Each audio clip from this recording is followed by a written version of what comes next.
بسم اللہ الرحمن الرحیم۔ السلام علیکم ورحمۃ اللہ وبرکاتہ۔ یہ واقعہ آج سے 3500 سال پہلے پیش آیا تھا۔ فرعون کے ڈوب کر مرنے کے بعد سمندر نے اس کی لاش کو اللہ کے حکم سے باہر پھینک دیا، جبکہ باقی لشکر کا کوئی نام و نشان نہ ملا۔ مصریوں میں سے کسی شخص نے ساحل پر پڑی اس کی لاش پہچان کر اہل دربار کو بتایا۔ فرعون کی لاش کو محل میں پہنچایا گیا۔ درباریوں نے مصالے لگا کر اسے پوری شان اور احترام سے تابوت میں رکھ کر محفوظ کر دیا۔ حنوط کرنے کے عمل کے دوران ان سے ایک غلطی ہو گئی تھی۔ فرعون کیونکہ سمندر میں ڈوب کر مرا تھا اور مرنے کے بعد کچھ عرصہ تک پانی میں رہنے کی وجہ سے اس کے جسم پر سمندری نمکیات کی ایک تہ جمی رہ گئی تھی۔ مصریوں نے اس کی لاش پر نمکیات کی وہ تہ اسی طرح رہنے دی اور اسے اسی طرح حنوط کر دیا۔ وقت گزرتا رہا، زمین و آسمان نے بہت سے انقلاب دیکھے جن کی گرد کے نیچے سب چھپ گیا، حتیٰ کہ فرعونوں کی حنوط شدہ لاشیں بھی زمین کی تہوں میں چھپ گئیں۔ ان کے نام صرف کتابوں، ان کی تعمیرات اور لوگوں کے ذہنوں میں رہ گئے۔ اس واقعے کے 2000 سال بعد اس دنیا میں اللہ کے آخری نبی حضرت محمد صلی اللہ علیہ وآلہ وسلم تشریف لائے۔ ان پر نازل ہونے والی آخری کتاب میں فرعونوں کے قصے بڑی تفصیل کے ساتھ بیان کیے گئے تھے، اور اسی سلسلے میں اس فرعون کا جسم محفوظ کرنے کی بابت آیت بھی نازل ہوئی تھی، جس کی سچائی پر سب اہل ایمان کا پختہ یقین تو تھا، لیکن وہ سمجھنے سے قاصر تھے کہ اس خدائی کا دعویٰ کرنے والے کی لاش کہاں محفوظ کی گئی اور کیسے اسے عبرت کا نشان بنایا جائے گا۔ سن 1871 عیسوی میں مصر کے ایک شہر الغورنیہ سے تعلق رکھنے والے غریب اور معمولی چور احمد عبد الرسول کو فرعونوں کی حنوط شدہ لاشوں کی طرف جانے والے خفیہ راستے تک رسائی مل گئی۔ احمد عبد الرسول نوادرات چوری کر کے بیچا کرتا تھا۔ ایک دن وہ دریائے نیل کے کنارے کے قریب تبسیہ کے مقام پر اسی سلسلے میں پھر رہا تھا جب اسے ایک خفیہ راستے کا پتہ چلا۔ وہاں وہ نوادرات کی چوری کے لیے جگہ کھود رہا تھا کہ اسی دوران اسے کچھ لوگوں نے پکڑ لیا اور پولیس کے حوالے کر دیا۔ وہ جس جگہ کو کھود رہا تھا وہاں سے ملنے والے راستے کی جب مسلسل کھدائی کی گئی، 1891 عیسوی کو دوسری ممیوں کے ساتھ اسی غرق ہونے والے فرعون کی لاش بھی مل گئی۔ اس کے کفن پر سینے کے مقام پر اس کا نام لکھا ہوا تھا۔ ان ممیوں کو ماہرین قاہرہ لے گئے۔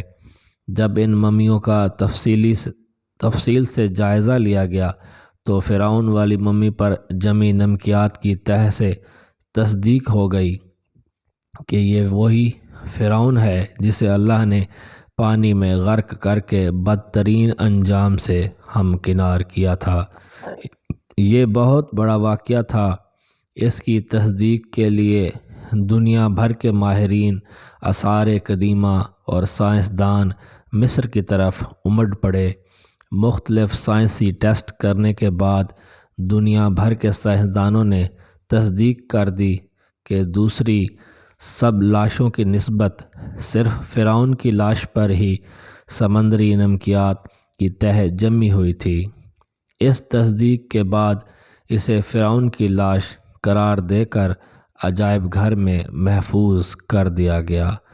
سن 1982 عیسوی میں فرعون کی ممی خراب ہونے لگی تو اس وقت کی مصری حکومت نے فرانس کی حکومت کو درخواست کی کہ فرعون کی ممی کو خراب ہونے سے بچایا جائے۔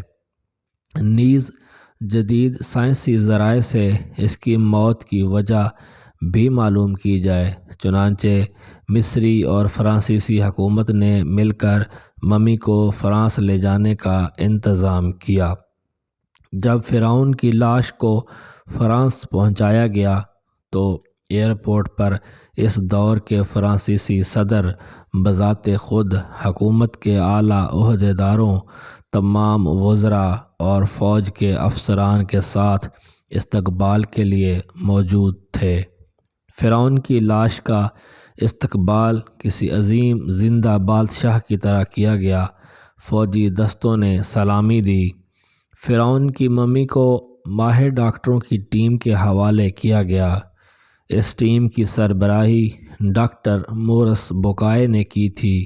مائکروسکوپک ٹیسٹوں کے ذریعے ممی کے تمام اعضاء کا باریک بینی سے جائزہ لیا گیا تو معلوم ہوا کہ اس کی لاش اور جسم میں سمندری ذرات ابھی تک موجود ہیں، اور موت کی وجہ بھی پانی میں ڈوبنے کی وجہ سے ہوئی تھی۔